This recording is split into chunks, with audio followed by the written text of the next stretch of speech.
Hello everyone, welcome to विज्ञान world. My name is Anil sir. तो इस लेक्चर में हम लोग आज क्लास 9th फिजिक्स का ग्रेविटेशनल चैप्टर के जितने भी आपके पास ग्रेविटेशनल चैप्टर में ब्लूप्रिंट क्वेश्चंस हैं उन सभी क्वेश्चंस को हम सॉल्व करने वाले हैं। तो जितने भी उसमें न्यूमेरिकल बेस्ड क्वेश्चंस हैं, न्यूमेरिकल बेस्ड तो हालांकि बहुत ही लेस क्वेश्चन हैं और सारे के सारे लगभग थियरी बेस्ड क्वेश्चंस उसमें गिवन है। ठीक है, तो वो सारे क्वेश्चंस हम सॉल्व करेंगे और उनको किस तरीके से लिखना है एग्ज़ाम में, वो सारे मैंने नोट्स जो है वो बना के आप वहाँ से कॉपी कर सकते हैं अपने नोटबुक में कि किस प्रकार से वो आंसर्स हमें लिखने होंगे। ठीक है, तो चलिए फटाफट देखते हैं उन सभी क्वेश्चंस को कैसे हमें उसके आंसर्स लिखने होंगे एग्ज़ाम में। तो शुरू करते हैं आज का वीडियो।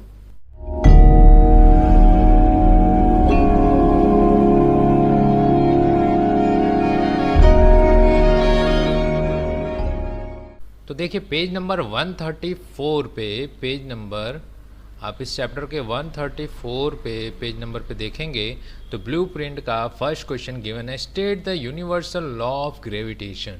ठीक है, अब यहाँ पे क्या बताना है आपको, ग्रेविटेशन का यूनिवर्सल लॉ ऑफ ग्रेविटेशन का स्टेटमेंट आपको लिखना होगा, सिर्फ और सिर्फ स्टेटमेंट और उसका एक फॉर्मूला लिखना होगा।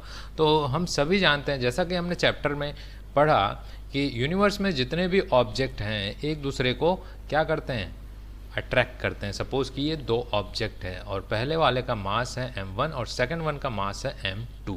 ठीक है, और उनके बीच का जो डिस्टेंस है मान लिया कि r है, या फिर d भी ले सकते हैं, r या d कोई भी डिस्टेंस रख सकते हैं आप। तो ऑब्जेक्ट 1 का मास m1 और सेकंड ऑब्जेक्ट का मास m2 है और दोनों के बीच का डिस्टेंस r है। ठीक है, तो इनके बीच में जो फोर्स लगता है, अट्रैक्शन फोर्स जो लगता है वो होता है F प्रोपोर्शनल इन दोनों के मास का प्रोडक्ट होता है m1 इंटू m2 और इन्वर्सली प्रोपोर्शनल होता है इन दोनों के बीच के डिस्टेंस का स्क्वायर। ठीक है, तो ये फॉर्मूला हमें मिलता है F proportional m1 into m2 divide by r square. ठीक है, अब इस प्रोपोर्शनलिटी को हटाने के लिए हम क्या करते हैं, यहाँ पे एक कांस्टेंट पुट कर देते हैं, यूनिवर्सल ग्रेविटेशनल कांस्टेंट नाम से इसे जाना जाता है, जिसे हम कैपिटल G से डिनोट करते हैं और इसकी वैल्यू होती है 6.67 इंटू 10⁻⁻11 और इसका जो यूनिट होता है न्यूटन मीटर स्क्वायर पर केजी स्क्वायर। ठीक है, तो ये होता है इसका आंसर। तो किस प्रकार से हम लिख सकते हैं इसको देखिए। सबसे पहले क्या करना होगा, इसकी डेफिनेशन लिख देना होगा। The universal law of gravitation state that every object in the universe attract every other object with a force called the gravitational force. The force acting between two objects is directly proportional to the product of their masses and inversely proportional to the square of the distance between their center. ठीक है, for two objects of masses m1 and m2 and the distance between them are, the force of attraction acting between them is given by the universal law of gravitation as F equal to G m1 m2 upon r square। और इस प्रकार से हमारा answer complete हो जाता है। तो second question देखिए क्या गिवन है, write the formula to find the magnitude of the gravitational force between the earth and an object on the surface of the earth. तो क्वेश्चन में आपको गिवन है कि सपोज कि एक अर्थ के सरफेस पे कोई ऑब्जेक्ट रखा हुआ है। ठीक है, तो हमें क्या करना है, इन दोनों के बीच में मैग्नीट्यूड फाइंड करना है, किसका, ग्रेविटेशनल फोर्स का। इन दोनों के बीच में ग्रेविटेशनल फोर्स का मैग्नीट्यूड फाइंड करना है। तो हम ले लेते हैं अर्थ का मास ले लेते हैं m, कैपिटल M E, और स्मॉल ऑब्जेक्ट जो है सरफेस के ऊपर पड़ा हुआ है उसका मास ले लेते हैं स्मॉल m। ठीक है, और जो डिस्टेंस हम लेते हैं हमेशा सेंटर से ही डिस्टेंस लेना है। ठीक है, तो ऑब्जेक्ट और अर्थ के बीच का जो डिस्टेंस है वो कितना हो जाएगा, इसका रेडियस हो जाएगा अर्थ का, तो उसको हम कैपिटल R से डिनोट करते हैं। ठीक है, तो इसका फॉर्मूला क्या बन जाएगा, हमें मालूम है इसका फॉर्मूला क्या होता है, फोर्स का, ग्रेविटेशनल फोर्स का फॉर्मूला होता है capital G m1 m2 upon r square. ये दोनों मासेस किसके होंगे, दोनों ऑब्जेक्ट के। तो यहाँ पे हमारे पास अर्थ का मास me है और स्मॉल m जो है वो ऑब्जेक्ट का मास है। तो फॉर्मूला क्या बनेगा, F equal to G M E into small m divide by इनके डिस्टेंस का स्क्वायर। तो डिस्टेंस हम सेंटर से हमेशा लेंगे, तो कैपिटल R है तो डिवाइड में कैपिटल R स्क्वायर हो जाएगा। ठीक है, तो देखिए अगला क्वेश्चन जो है 1 136 पेज पे गिवन है। ब्लूप्रिंट का नेक्स्ट क्वेश्चन जो है 136 पेज पे गिवन है। तो क्या क्वेश्चन है, what do you mean by free fall? Free fall से आप क्या समझते हैं? तो हम सबको मालूम है जो ग्रेविटी है अर्थ को क्या करता है, अर्थ के ऊपर ग्रेविटी जो है, ग्रेविटी फोर्स है, वो किसी ऑब्जेक्ट को अपनी सेंटर की तरफ अट्रैक्ट करता है। ठीक है, कोई भी ऑब्जेक्ट जो है वो अर्थ के सेंटर की तरफ अट्रैक्ट करता है। तो ये अर्थ का सेंटर हो गया। कोई ऑब्जेक्ट जो होगा वो किस तरफ अट्रैक्ट होगा, सेंटर की तरफ। चाहे ऑब्जेक्ट इधर हो या फिर यहाँ हो, वो किधर अट्रैक्ट करेगा, सेंटर की तरफ ही अट्रैक्ट करेगा। तो मान लीजिए कि किसी ऑब्जेक्ट को मैं किसी हाइट पे लेके जाता हूँ, सपोज कि अर्थ से इतने हाइट पे लेके जाता हूँ। ठीक है, फिर इसे मैं उसको फ्री कर देता हूँ, रिलीज कर देता हूँ यहाँ से। तो ये क्या करेगा, अर्थ के सेंटर की तरफ क्या करेगा, अट्रैक्ट होने की वजह से फॉल करेगा। ठीक है, अर्थ के सेंटर की तरफ अट्रैक्ट होने की वजह से ये फॉल करेगा, उस तरफ गिरेगा। तो ये जो ग्रेविटेशनल फोर्स की वजह से अट्रैक्शन फोर्स लगता है इस ऑब्जेक्ट की वजह से। ठीक है, तो the motion of object is, ये जो ऑब्जेक्ट है ये मोशन करता है अर्थ की तरफ से अर्थ की तरफ, तो उसी को क्या कहा जाता है, फ्री फॉल। ठीक है, तो देखिए इसको हम किस प्रकार से लिख सकते हैं।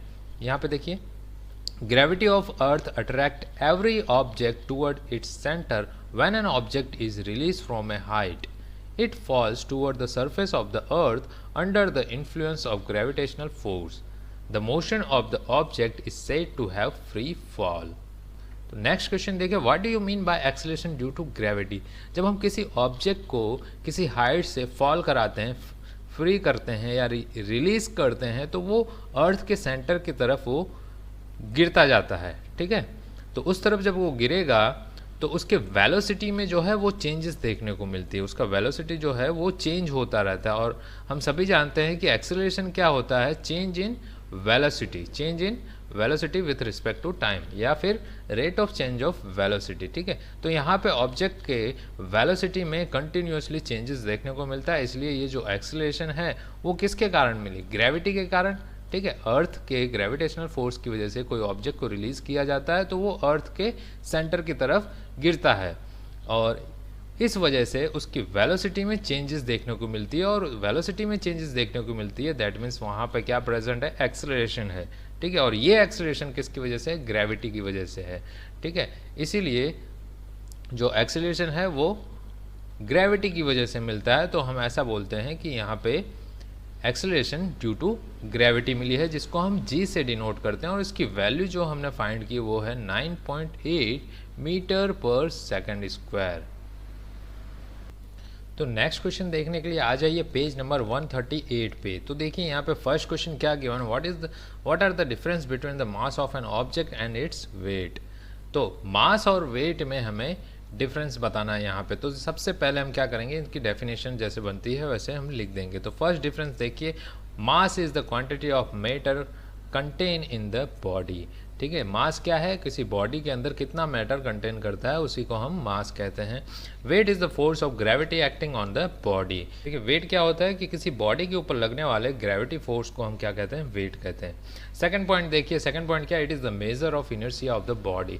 मास की हेल्प से हम क्या कर सकते हैं, किसी बॉडी का इनर्शिया मेजर कर सकते हैं, और वेट के हेल्प से हम क्या कर सकते हैं, ग्रेविटी मेजर कर सकते हैं। थर्ड पॉइंट देखिए, mass is a constant quantity. Mass एक कांस्टेंट क्वांटिटी, वो कभी नहीं चेंज होता है, वो एक बार जितना फिक्स हो गया उतना ही रहेगा। Weight is not a constant quantity, it is different at different place. Weight जो है वो डिफरेंट प्लेस पे डिफरेंट वैल्यू दिखाता है। तो देखिए फोर्थ पॉइंट जो है, it only has magnitude. Mass के पास सिर्फ और सिर्फ मैग्नीट्यूड होता है। इसका मतलब क्या है, मास जो है एक स्केलर क्वांटिटी है। ठीक है, और वेट जो है इसमें magnitude as well as direction भी होता है। तो वेट क्या हो गया, वेक्टर क्वांटिटी हो गया। ठीक है, अब मास का जो ऐसा यूनिट होता है वो किलोग्राम में होता है, केजी से डिनोट करते हैं। और वेट का जो ऐसा यूनिट होता है वो न्यूटन होता है, कैपिटल एन से डिनोट करते हैं।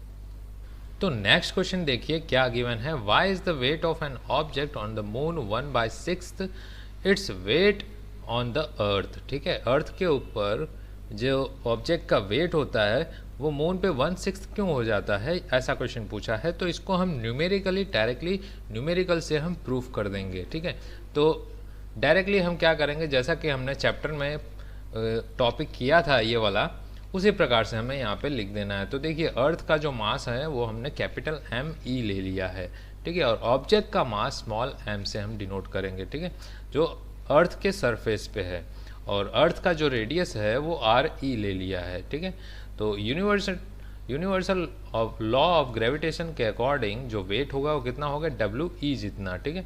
तो जब ऑब्जेक्ट सरफेस पे होगा अर्थ के, तब उसका वेट कितना हो जाएगा, WE इक्वल टू, क्यों, W यहाँ पे F आता था, F दैट मीन्स फोर्स, और फोर्स किसके इक्वल होता है, वेट के इक्वल ही होता है, जो हमने आगे पढ़ा था।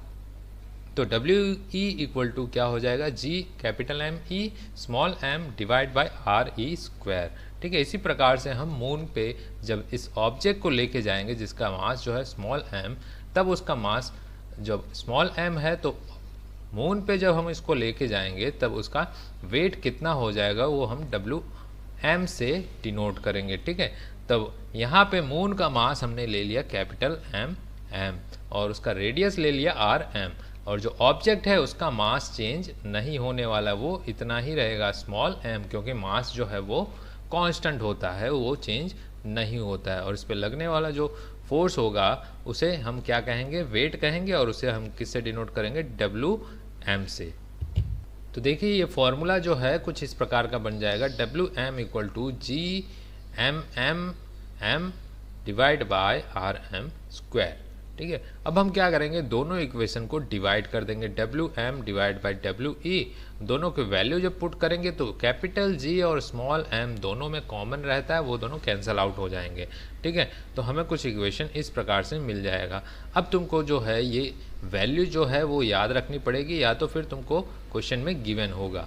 तो देखिए अर्थ का जो मास है वो कितना होता है, 5.98 into 10⁻24 kg। Mass of moon क्या होता है, 7.36 into 10⁻22 kg। Radius of earth जो है वो 6.4 इंटू 10⁻6 मीटर में है।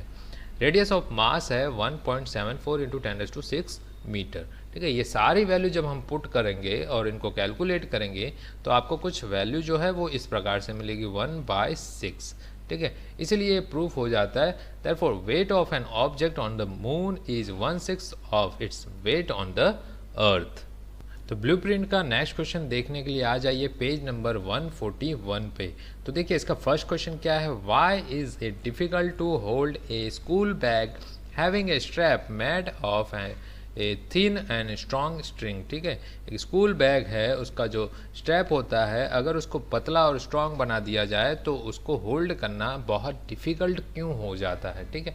तो जैसा कि हमने प्रेशर की डेफिनेशन में पढ़ा था, प्रेशर क्या होता है, pressure equal to thrust upon area, ठीक है। थ्रस्ट क्या है यहाँ पे, थ्रस्ट जो है वो किसी सरफेस एरिया पे परपेंडिकुलर लगने वाला फोर्स है, ठीक है।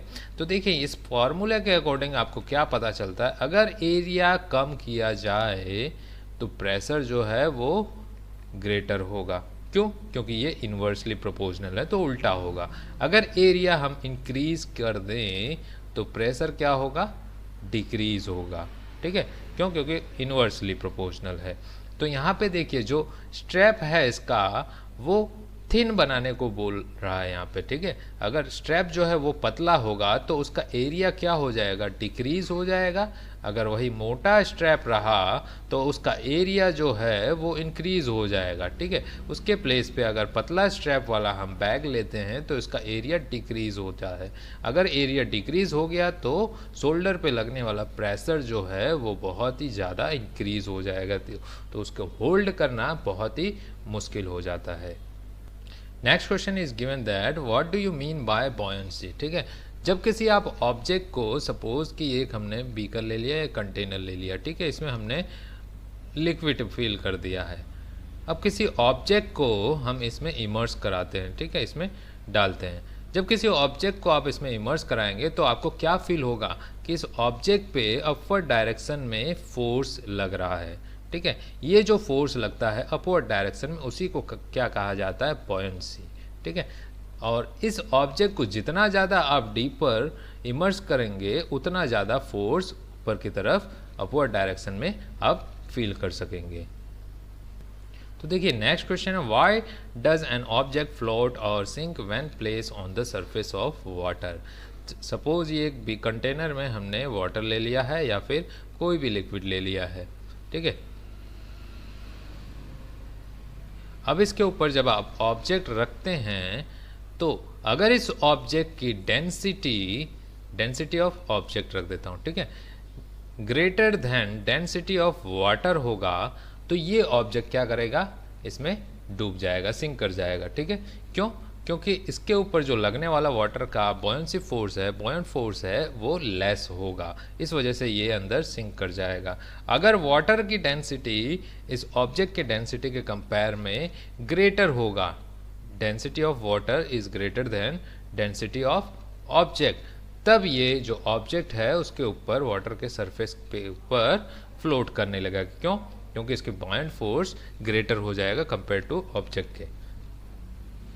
तो ब्लूप्रिंट का अगला क्वेश्चन देखने के लिए आ जाइए पेज नंबर 142 पे। तो देखिए क्वेश्चन क्या गिवन है, you find your mass to be 42 kg on a weight machine, ठीक है, इज योर मास मोर और लेस देन 42 kg। तो पूछ रहा है जब आप वेट मशीन पे खड़े होंगे तो आपका मास अगर 42 kg शो कर रहा है तो क्या एक्चुअल में आपका 42 मास होगा या इससे ज़्यादा होगा या इससे कम होगा, ठीक है। तो देखिए जब हम वेट मशीन पे खड़े होते हैं तो हमारी जो बॉडी है वो वेट मशीन पे डाउनवर्ड डायरेक्शन में फोर्स अप्लाई करता है, ठीक है, और ये जो वेट मशीन है ये अपवर्ड डायरेक्शन में बॉडी के ऊपर फोर्स अप्लाई करता है। This upward force is the buoyant force, और ये जो अपवर्ड फोर्स होता है वो बॉयंट फोर्स होता है। As a result the body get pushed slightly upward, ठीक है, इसकी वजह से जो बॉडी है थोड़ा सा ऊपर उठ जाती है और causing the weight machine to show a reading less than the actual value, ठीक है। तो जो वेट मशीन की जो रीडिंग होगी वो एक्चुअल वैल्यू से रीडिंग लेस शो करेगी। तो नेक्स्ट क्वेश्चन देखिए, you have a bag of cotton and an iron bar each indicating A mass of 100 kg। दोनों क्या इंडिकेट कर रहे हैं, 100 kg मास इंडिकेट कर रहे हैं when major on a weight machine. In reality, one is heavier than other. Can you say which one is heavier and why? तो क्या आप बता सकते हैं कौन सा ज़्यादा हैवियर होगा और क्यों होगा? तो देखिए कॉटन का जो बैग है वो ज़्यादा हैवियर होगा। क्यों? क्योंकि इस कॉटन के बैग का जो एरिया होगा, area compare to iron bar, ये आयरन बार ले लिया, ठीक है, इसके कंपेयर में जो एरिया होगा किसका ग्रेटर होगा, कॉटन बैग का, ठीक है। तो बॉयंट फोर्स जो है, बॉयंट फोर्स वो किसके ऊपर ज़्यादा लगेगा, इस कॉटन बैग के ऊपर। क्यों? क्योंकि इसका एरिया ज़्यादा है तो इतना ज़्यादा एरिया में इतना ज़्यादा फोर्स अप्लाई होगा, तो ये ज़्यादा इसका जो वेट होगा वो लेस अमाउंट में शो करेगा, ठीक है, कंपेयर टू आयरन बार। तो देखिए इसको हम कैसे लिख सकते हैं, the bag of cotton is heavier than iron bar, this is because the surface area of the cotton bag is larger than the iron bar, hence more buoyant force act on the bag than that on an iron bar. This makes the cotton bag lighter than its actual value. For this reason the iron bar and the bag of cotton show the same mass on the weight machine, but actually the mass of the cotton bag is more than that of the iron bar. तो इस प्रकार से हमारे blueprint के जो सारे question हैं वो कंप्लीट हो गए हैं। तो अगले वीडियो में हम देखेंगे इस चैप्टर के एक्सरसाइज के सारे क्वेश्चन सॉल्व करेंगे, उसके जो न्यूमेरिकल क्वेश्चन है वो भी और थियरी बेस्ड जो क्वेश्चन है वो भी हम सॉल्व करेंगे। तो अगर आपको वीडियो अच्छा लगा है तो प्लीज़ लाइक करें, शेयर करें, और अभी तक आपने हमारे चैनल को सब्सक्राइब नहीं किया है तो प्लीज़ सब्सक्राइब करें। और भी मैं आप लोगों के लिए इसी प्रकार के वीडियोज़ लेके आऊँगा जिसमें आपको नोट्स भी प्रोवाइड होंगे, आप यहाँ से नोट्स भी बना सकते हैं, इसके क्वेश्चन के आंसर नोट कर सकते हैं, ठीक है। तो जुड़े रहिए हमारे साथ, मिलते हैं अगले वीडियो में, तब तक के लिए अलविदा।